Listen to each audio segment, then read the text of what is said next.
Good evening, and welcome to Copperfields Books virtual event with Carol Edgarian in conversation with Vanessa Ha. My name is Jamie Madsen, and I'll be your host for the evening and just have a couple things to note. The format tonight will feature between 35 to 45 minutes of speaking and will then be followed by a live Q&A. For any questions or comments that you have for the speakers, go ahead and put them under the Q&A icon at the bottom of the screen. Additionally, keep an eye on your chat box. I will be sharing discount codes tonight, links to order tonight's title, to a pre-order link for Vanessa's title, and all the goodies there. So now I'm thrilled to introduce tonight's author. Carol Edgarian is a New York Times bestselling and award-winning author. She is co-founder of the nonprofit Narrative, a leading digital publisher of fiction, poetry, and arts, and of Narrative in the Schools, which provides free libraries and writing resources for teachers and students around the world. Carol lives with her family in San Francisco. In conversation with Carol tonight is Vanessa Ha, an award-winning best-selling author and columnist for the San Francisco Chronicle. They are with us tonight to discuss Carol's new book, or I guess it's the paperback book, of Vera, and really excited to dive into that. So why don't you get us started, Vanessa? Jamie, thank you so much for that introduction, and thanks to all of you for being here tonight. I'm really excited for this conversation with Carol. So we had discussed beforehand, maybe you might want to set the tone by giving us a short read. Yeah. That'd be great. Okay, I'm just going to read the first page and then sort of to bring the voice into the room. First things. I always thought of my city as a woman, but the house, it turned out, was a woman too. When the quake hit, she groaned. Her timbers strained to hold on to their pins, the pins snapping, and the rocks beneath the house, they had voices too. And if ever I wondered how long it would take for the world to end, I know, 45 seconds. An unearthly stillness preceded and followed the shaking. It's what we did and didn't do in the stillness that determined the rest of our days. I lost two mothers that year. The first was Rose. I can't say where she was born or where her kin came from. The fact is, I don't know what mix of blood flows through me. I suspect there's some Persian, possibly Armenian. I understand there may be some Northern African and Spanish in the mix too, and a good pour of French. Spanish by way of Mexico. None of this Rose would confirm or deny. We're mutts, she said, and left it at that. One of the harlots claimed that Rose had been found as a waif in the slums of Mexico City. For a fee, she was brought north. I believe that. I believe most anything when it comes to Rose. She spoke 5 languages. Her hair was blue-black, her skin copper, her eyes green. In San Francisco, she became a much favored prostitute, catering to the gold rush miners. Her next clients were the fellows who came after the miners, the suit-wearing bankers and merchants who thought they could gentle a murderous, gambling, whoring town. They thought they could gentle Rose. Instead, she became the grande dame of the Barbary Coast, the Rose of the Rose. She did not raise me. That duty fell to a Swedish widow employed to bring me up to be, I suppose, anything but a hooker. In that, Vera Johnson was successful. I am not a hooker. I am only a thief. Thank you so much. I loved this novel. Just the characters are unforgettable, and the way you recreate and bring back San Francisco, and just all the transformations of the characters and of the city are so compelling. So I was wondering, as I was rereading it, are some of the places like the Rose's home, the Gold Palace on the Hill, are these inspired by walks you may have taken in the city, or how did you sort of conjure, these places that have been burned or gone, or, how did you bring, what was your process in that? Well, first of all, let me say I love being here with you, and it's just a joy to talk with you. So thank you. And yeah, I I came at it a couple different ways. I was really fascinated by the quake, and have been since I came out here decades ago. So I didn't necessarily know I was going to write a novel set in '06. But the more I got thinking about, well, really this notion of that an entire society could collapse in 45 seconds, which seems incredibly relevant to what we're witnessing right now. And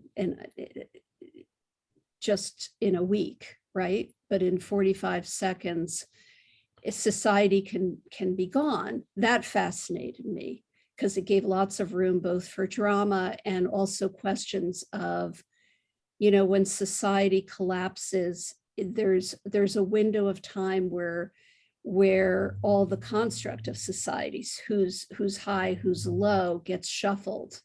And that seemed like an important thing to talk about. And also there was such political corruption in 1906. And when I was writing, really thinking about this book leading up to the 2016 election, I wanted to look at that without looking right at that. But, it was corrupt mayor in 1906 about to be indicted. So I knew all of that. And then I started digging. It took me about 2 years to research the book. And of course, people thought about the quake, but but you don't hear so much about the fire, right? Yeah. So almost 4 days of fire. So I knew I had to situate it in a place I had to find a place that survived both the quake and the fire, but also a place where Vera begins that did not. And so walking the city and sort of seeing where the fire breaks were, Vanessa, and actually one block beyond Vanessa where the fire ended. And then of course, all the 500 blocks that were destroyed. It's sort of, that gave me my terrain. And then in my walks, there was a house on Lafayette Square that still exists, that sort of became the bones of Rose's house. But I had to fancy it up a little bit, even though I had to give it a silk dress. Yes. Yeah. And it's so interesting that you talk about walking where the fire breaks were. Do you think it's almost like you inhabited the muscle memory of what the city was in a way, like just? Oh, I drove my family crazy because I'd spent so much time in the historical society and looking at a lot. There's such rich photographic history of the quake and the pre-quake and the post-quake. And I just became a walking San Francisco tourist. Every block suddenly had resonance for me because you really get granular if you're going to tell the story of a disaster in a city. So that was really fun. It was really fun to go back in time and see what's changed about the city and also what's just intrinsic in the DNA of San Francisco. I used to live in the Mission. I remember that one corner of Dolores Park with the gold fire hydrant. Exactly, right? Depending on what side of the street, like your house burned. You're totally, I heard this story. I don't know if it's true, but I heard this story about this one family that lived on one side of Van Ness. And it looked like the fire break was going to end and their house would be okay. And I think it was St. Luke's Church. The spire caught fire and like a great finger fell across Van Ness and lit their home on fire. And that's a sign from God. Well, and I often think about just the serendipity of a fire or a disaster, but also all along Van Ness, those folks, once they were decided to make that the fire break, you'd get a knock on the door and there would be a soldier telling you have 45 minutes to get out. And then they would dynamite your house. So you may have made it through the quake. And then And all of this, I'm realizing, Vanessa, I'm talking about this, and it has such a different resonance because of what we're watching in Ukraine and watching an entire country be devastated. Yeah, I'm haunted in your novel and sort of where we are today, just like all the million little decisions that determine your fate that are accidental. Like one decision leads to another, that either you left the country or you fall on the path of a rocket, or it's very poignant. Well, and also I can't help thinking, in a quake. So in the 1906 quake, it happened pre-dawn, so you're in the dark, and let's say your house is really in tough shape. It's hard to get down the stairs, it's hard to get to a door, but you have just those few minutes to take your last belongings. Yeah. And what do you take? How those decisions will affect if you survive.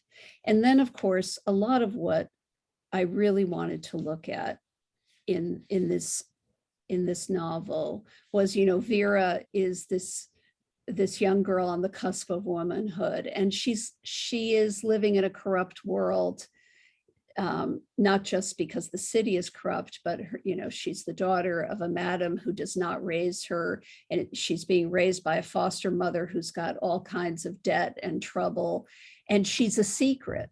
And so in many ways, corruption surrounds her.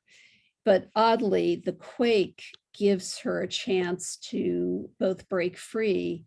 And then the question becomes, and I think it's a question that compelled me in the book, but also I think has been very much at play during this pandemic, and certainly what we're watching and how active we're being about Ukraine is sort of who are you when no one's looking, when the world is in a state of chaos.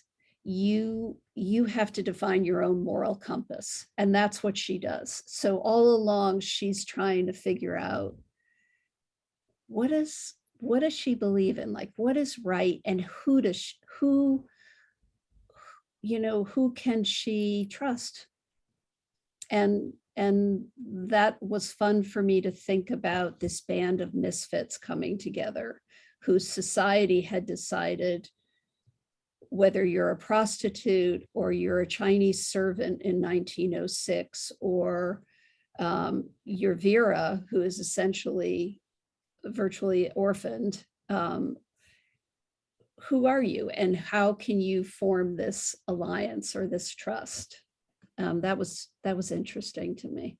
Yeah, I thought I was really drawn to the sort of ensemble cast, let's say, and the way that the conditions for living, for survival, were as hard as they could be, but they found a way, and it's interesting, that balance between sort of like circumstance and then, who would make it through the next, few weeks, few months, and as we get to the end of the novel, I mean, it's not a spoiler, like she lives to a very ripe old age, so she's a survivor, ultimately.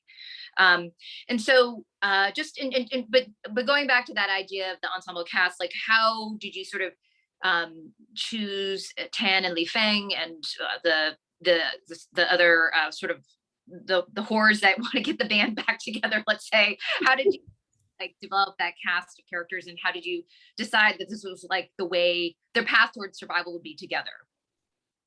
Well, I think to talk about a city, I mean, what I love about being in a city is that there are so many lives and there are so many worlds within a city.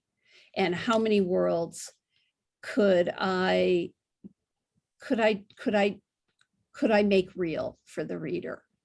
It's not interesting to me to sort of have just one level of society or one part of society, particularly if you're talking about a society that is in chaos, So the thing about San Francisco in 1906 is it was sort of just coming up, it was up until turn of that century, it was the most murderous town in all of the states.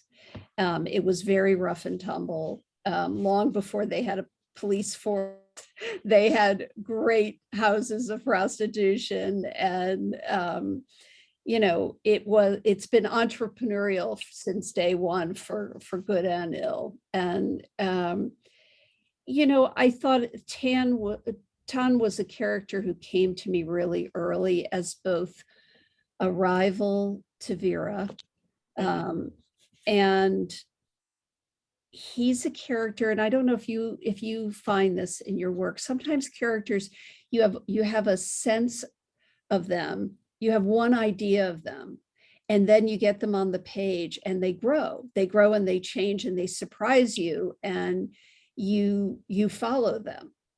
Has that happened to you? I think that actually happens with main and minor characters. Yes.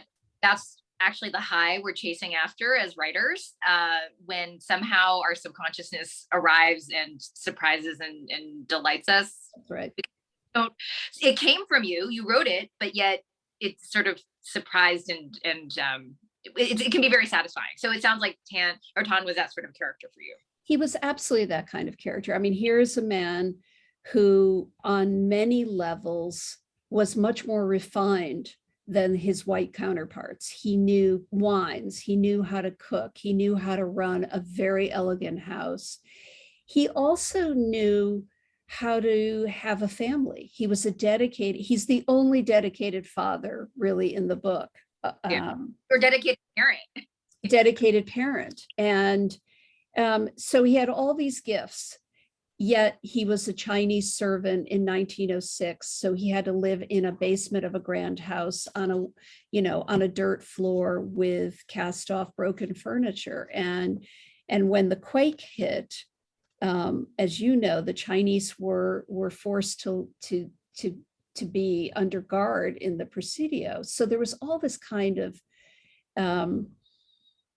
there was all this sort of historical bent, but what's interesting to me is to make characters complex enough and in their complexity to make them have so many different dimensions. So I wanted to create, knowing Tan's situation, I wanted to actually make him a rival to Vera, and he hates her as much as she hates him in the beginning. And she's a real inconvenience. He has to take care of her house, he has to keep her as a secret, and she's constantly pushing against him. And so that begins this kind of tension between them, that though ultimately, without giving too much away, they come to not only count on each other, but become real partners. And that transit was really interesting for me to write. And to what we were talking about with characters, I find like they get to a point where they're so real that they start to dictate what the hell they're going to do. That I may have one notion of which way I want things to go, and they're like, no, that doesn't feel like me. And that's when it gets so exciting, when you realize, when they start really talking back. Exactly. I know Jamie put in the comments to put a question into the Q&A box. If you get a chance, I'll be chatting a little bit more with Carol, and then we can start taking questions. I was interested in, there was a part of the novel where it talked about, they were wondering, like, after so many horrors of the quake, like they really questioned, would the soul of the city survive it? Did the city even have a soul at all? And I'm just, again, thinking about today, just the homeless people, it's, out in the city, like just so many traumas daily that are still happening. Like I know this is sort of a broad question, but like, is it inevitable that cities are always going to be questioning whether this is sort of like a do or die moment? Is it part of the life cycle of a city? Or, where are we now in this moment of San Francisco? Well, I think we're really in a moment of reckoning, aren't we? Yeah. And everything that San Francisco began with. I mean, beginning with its intrinsic beauty and the typography that is high and low, up and down, microclimates. I mean, it's a city sort of built in fractures. It's a city built by miners who bet everything on striking gold and brought their riches and immediately displaced what had been and created this city that catered to their desires.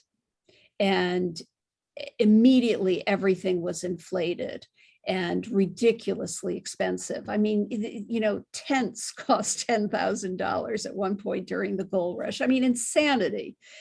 So all of that, and that optimism and that can do, and that sense, you know, the rules don't apply to us, is baked into San Francisco. And also baked into San Francisco is that incredible disparity between have and have not. Yeah.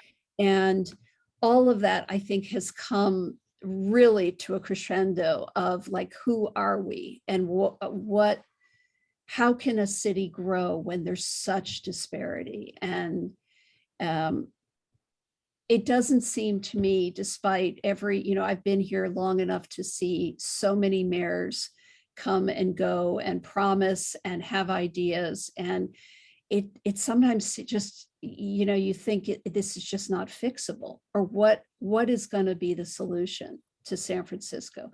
One thing I think that may save San Francisco is a place that does have a great deal of heart and does question itself. It doesn't have that East Coast overlay of, well, it's been hundreds and hundreds of years, and you know, there's like this sense of history. We're always sort of recreating history here, and maybe that'll save us. I don't know, but it's a pivotal time, and I don't know. What do you feel like you can predict 10 years out, 20 years out? I mean, it's always just that question of, even just with the pandemic, are we going, is our goal to return to normal? But what if normal really wasn't? And so if it's not that, then what is to come? And I just don't know. We're in sort of a period of backlash. And like even say treatment of Chinese Americans, the pendulum back and forth just about what the city will look like. I think it still remains to be seen. But I was thinking about also your novel, Three Stages of Amazement, which was set during the .com boom. So what was it like to write about that period of San Francisco undergoing that period of transformation, and then this one, and then I don't know if San Francisco will continue to be sort of like a map of inspiration, or if you could just sort of talk about that, like what it means to write about the same place in different eras. Well, it's certainly, you know, I came out to San Francisco, to the Bay Area, when I was 18, and certainly it's caught my fancy because I've written 2 books about it. I think I'm done for now in terms of novels of set in San Francisco, but I do feel like this is a place where you can reimagine yourself and things. I mean, I think it's just a dramatic place to set fiction in, and like with the 06 quake, the 2008 financial collapse was kind of when the jig was up in terms of, for me, in thinking about this notion of the American dream, and how up until that point, pretty much generations thought, oh, we will live better than than our parents' generation, and that there will be more and more. And if you work hard and have a little bit of luck, you can get the brass ring. And I think a lot of that, obviously, that notion was dispelled in 2008 in the aftermath. And so what is the new American dream? I'm not sure we have it yet. I'm not sure we've figured that out. I think we're still in terms of story, in terms of the greater American story. We don't know what that is. About the generation born the year 9/11, and then they came of age when the pandemic burst forth. So it's just like, what are the stories they're going to tell? And I think, which kind of leads to my next question. I know with narrative, you're quite active, not only sort of publishing emerging and established writers, but also working with student writers and getting, the creative writing into schools. And just what's that been like during this time to read their work, and what are they saying about the world we live in and the world to come? Well, it's interesting.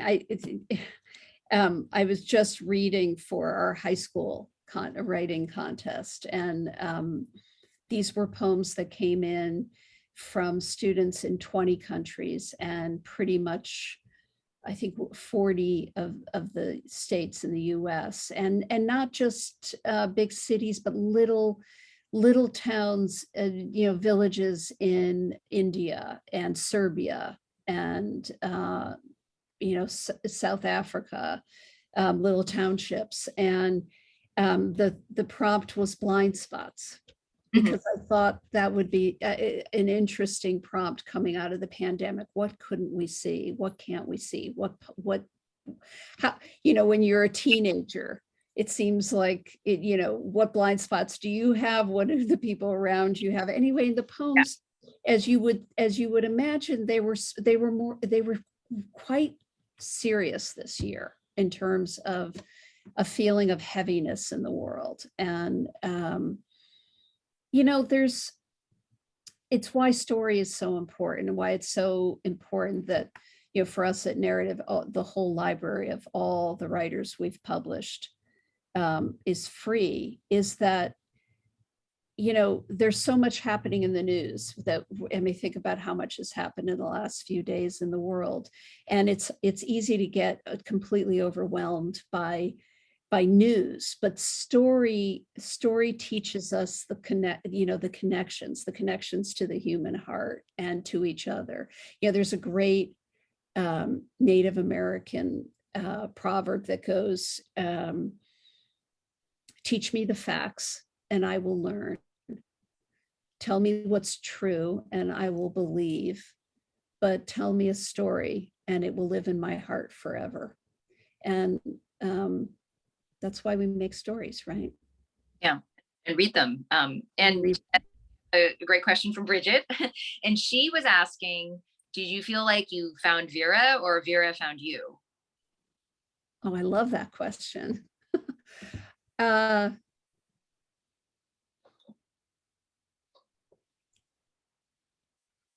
That's a great question. I think a little bit of both. Yeah. I think a little bit of both. I think I found her and then she found me. And so you have 3 daughters. And so I'm not going to say like, oh, which one is she most like? But what was sort of the experience of, well, I guess this is sort of a longer question. So Rise of the Euphrates, I read that you started writing when you were in college. I did. And that featured a sort of a teenage character, growing up. But then Vera now also is as a 15-year-old or a teenager, but you wrote her after you'd had kids. So I'm kind of, for Rise of You, so I'm curious, like, what writing a character that age, what the difference you found, if any, being when you were in college versus after becoming a mother. So Rise of Euphrates is about 3 generations of women in an Armenian American family, and the narrator is about to give birth. So she's 30-ish. Okay. So in some ways, I'm always writing ahead of myself, because Vera, the narrator, is over 100 years old. So clearly I'm looking ahead. But I think somebody on the cusp of womanhood is somebody who is just figuring out what the world is and what it means and her place in it. And that's interesting to me. Like, what do you keep of what society expects of you and what do you toss? Right. Which makes me want to do a shout out to your book. Everybody, this is Forbidden City that is coming out next month. And it is Vanessa's new novel. You've got Chairman Mao, you've got a teenage lover and protege and child of the Cultural Revolution. And it's amazing. So here's a shout out, and a shout out, we should say, to Copperfields, one of the great bookstores. And please support your indies. They are mighty and really important place for readers and writers. So yeah, I think about how independent bookstores really sustained so many community during the pandemic. So I think I'm just so grateful that with us, and now we want to just make sure that they can make it through and continue. It's really important to shop local. So and so let's see. So what can you say anything about what you're working on now? And I guess generally, what has it been like to write during the pandemic and under great, like, sort of world turmoil? Yeah, I wonder how it's been for you. I found it very distracting in the beginning. Well, let me say, Vera came out a year ago, last March, and I have been on book tour without, ever leaving this room. I've been on Zoom for a year, and it's really strange. It's really strange not to be, not to see my readers and have that sort of that human touch. And I don't know if you found the same. I've working at narrative, I read so much in manuscript and I'm reading all the time, but I have found it harder to read and harder to write up until about just a few months ago, where suddenly when we had that window, it wasn't that I wasn't writing earlier, but everything felt underwater. Everything felt much harder to do. Did you feel that? Well, I mean, I think now that we're coming on 2 years, there's been different stages. Exactly. Like sort of initial, I don't know, grief, worry, distraction. And they're now 10 years old, but just trying to deal with Zoom school was like complete night. So, but at that point I was revising Forbidden City. So in some ways, sort of like the analytical part of writing, I could handle better than sort of generating something new. That said, I have been working on something new, although not recently because I've been preparing for the book launch. But it just, when the writing is going well, or at least going, you just realize what a happier person you are. What a better. I mean, it's really true. And when it's not going well, there isn't much that will cure you. Yeah. I see somebody's asking about my research process. What type of materials? So yes, maps. There's amazing photographs from pre-quake, post-quake, and they're I found the photographs to be incredibly evocative of just a moment in time when I could then dream on a picture and create characters from the pictures. And there was a photograph, one that comes to mind. There was a photograph of a group of folks in Lafayette Square standing on the hill watching the fire approach. And so it was maybe 3 or 4 hours after the quake, and everybody's got a suitcase or a trunk and a rolled up rug. That was fascinating. People took rugs which of course were the things of value. But think about carting a rug up huge hills. I mean, lots of rugs and pans and things, but they're standing there on the hill and they've just lost their homes. And in the near distance, I mean, literally like 5 blocks, 10 blocks, big plumes of smoke. And you're standing there and you're shell-shocked, but you're also thinking, okay, is the fire going to get here? Is it going to come to us? And what are they doing? They're just like, some of them were eating, some of them are sitting on the hill, like having a sandwich, watching the fire. And it's those kinds of moments where I think, well, what would you do? Like, what decisions would you make? And ultimately, who are you? What does it say about who you are? So I also read a lot of the newspapers from the time and amazing firsthand accounts of what people went through. You know, Caruso was in town. He performed the night before, and he had been so afraid to come to San Francisco because he thought he would get murdered. And he, on the train ride from New York, Mount Vesuvius had just erupted a month earlier, not even a month earlier. And he was from Naples, so he lived through that. And he had horrible dreams coming across country in the train that someone was going to kill him. And of course, what happens? But he performs, and there's the quake, and he makes it through, but it terrorized him. And you know, these things are fascinating. Yeah, I love yeah. how you move in sort of the real life characters so masterfully. Like he was a really the mayor. So yeah, you kind of come away thinking like, oh, I learned something about this era. Okay. So we have some other great questions. It's 3 questions at once. So so answer what you will.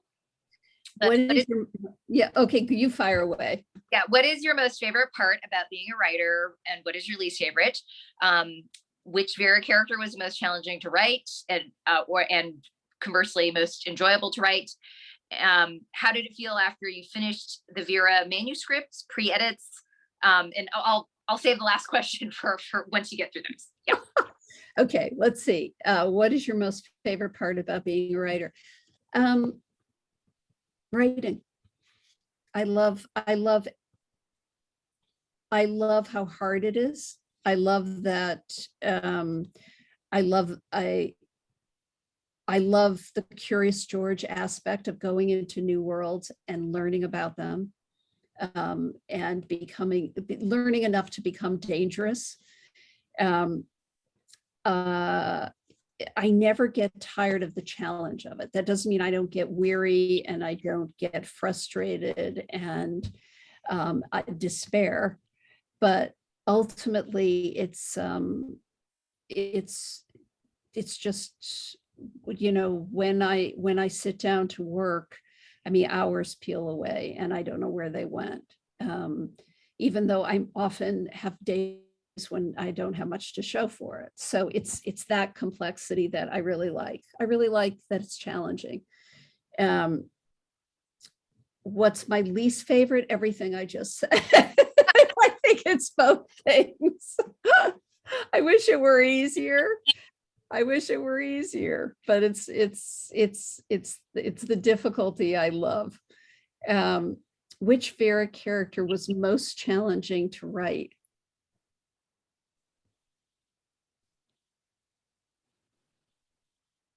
That's a great question. Most challenging. Well, or was there anyone who ended up on the cutting floor? I don't want to give it away, but Maury had more time on stage than she ultimately had initially in an early draft. I think one of the hardest characters for me was Pi, because she didn't grow. She when you have a character who isn't growing, who isn't as dimensional as some of the others who are so dynamic, it then is really important to show all the sides she does have, and to challenge that sort of assumption so she cannot be flat.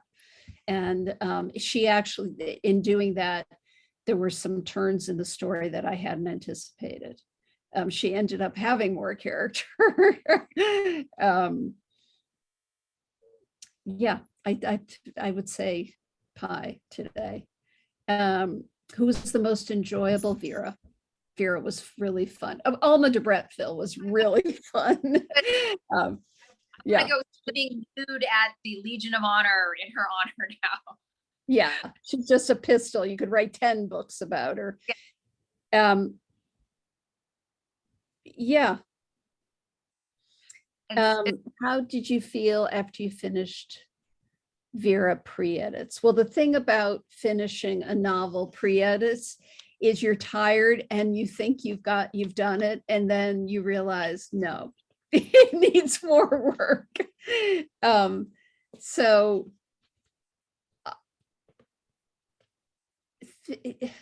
there are moments, I don't know, Vanessa, if you feel this, but there are just moments when, a scene, you think, okay, this is right. Like I've got this now. Like, and those are the great days. Those are the days that are better than any other days. And then you feel like, okay, it's got the shape. It's got this draft, maybe it's the 10th draft, it's got the right shape, the right sort of momentum. And then you go through again, you realize, no, this needs a little more, this needs to be cut. The overall, this is repetitive with that. You get colder and colder and colder to it. When you're in the heat of the early drafts, it really is the heat, and it's almost too hot to really see it. I find I need to just get very cold to it. Yeah, I always tell my students that time is sort of like your best friend in terms of revision, because you need that distance away from the manuscript. Although I do want to ask, for the end of my drafts, I've always typed, even though I know it's pre-edits, I always type the end, and that is very satisfying. Do you type the end, or is there something you do to mark the end of the first draft? Gee, I don't write the end because I know it's not. I will say one thing very strange. In all my books, I end up writing the ending first. At what point? I write it in the beginning.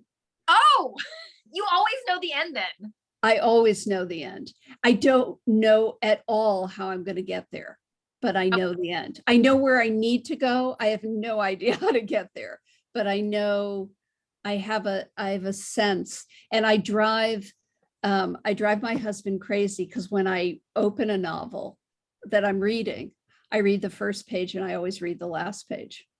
Actually, I have a friend who does that. She is not a novelist, but she always does that because for her, she can't bear the suspense of not knowing. So she needs to know the end before she can get to it. I don't, because if you read the last page of a book before you've walked the journey, you don't really know what you're reading, but it's you just have a sense of what the arc is. And so I'm always watching how they do it. So I want to see beginning, the first page and the last. It's very irritating to most people that I do that. What irritates my husband is, I kind of enjoy figuring out like how the sausage is made. So right. Goldfinch, I figured out something almost immediately, but my husband read the book completely differently. Like another time, I knew something had happened and he didn't, so he just read it completely differently. And so, well, I have a good friend who's a chef, yeah. and how she eats, she'll do this and take a bite of, and that she's tasting all the flavor, like she's trying to figure out how it was made, right? Yeah. But it is that question, like, can we ever get back to the time where we lose ourselves completely in a story? I mean, did you read the last page before you were a writer? Like, or is that something you did? Yes, lifelong? I've always,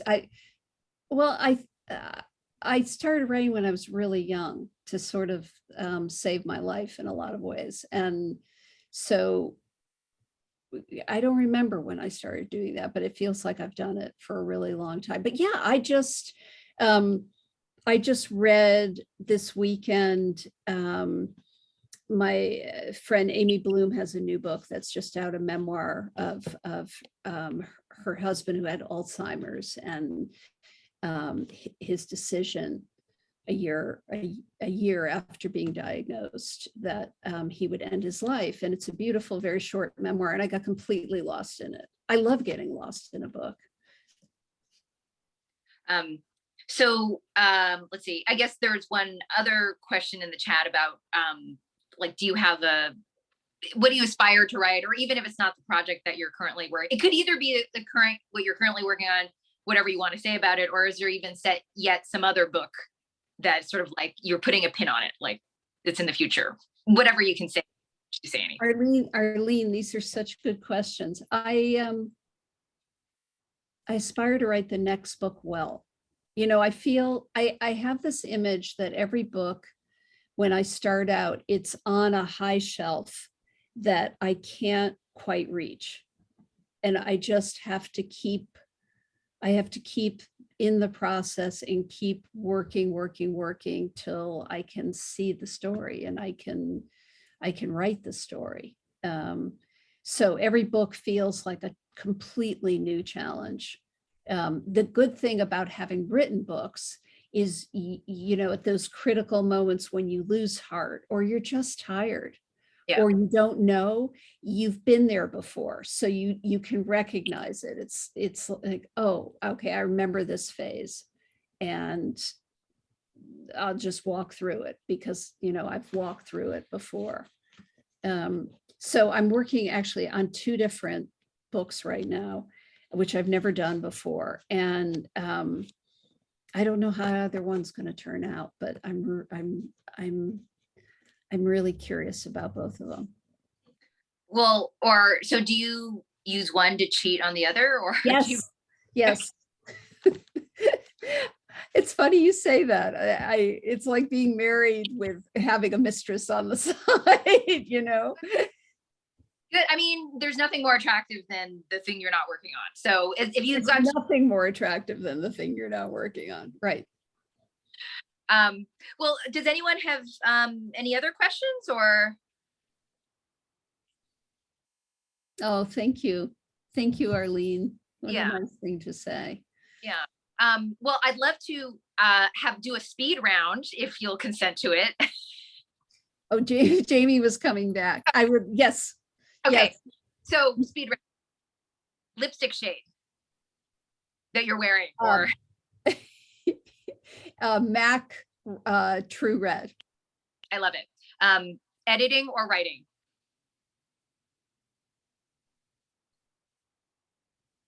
Editing. Okay. Copy. You mean editing my stuff or editing? Yeah. Historical versus contemporary? Contemporary right now. Okay. And final question, dogs or birds? Oh, well, if I tip my screen, where'd she go? She left. Dogs. Okay.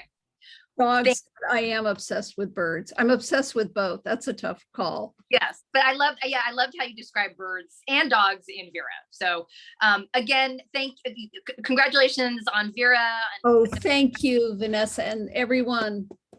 Get this April 19th. Oh, wait, I'm blocking the cover. Isn't this a great cover? It's shining in my, yes. Thank you, my friend.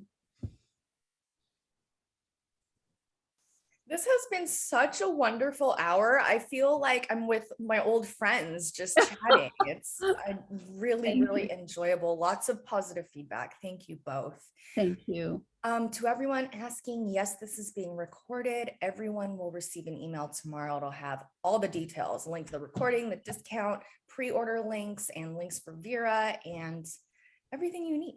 So I'm really thrilled to have you guys tonight, and I hope to get something back in person real soon. Great. Thank you, Jamie. Thank you, Copperfields. Keep shining the lantern, you guys.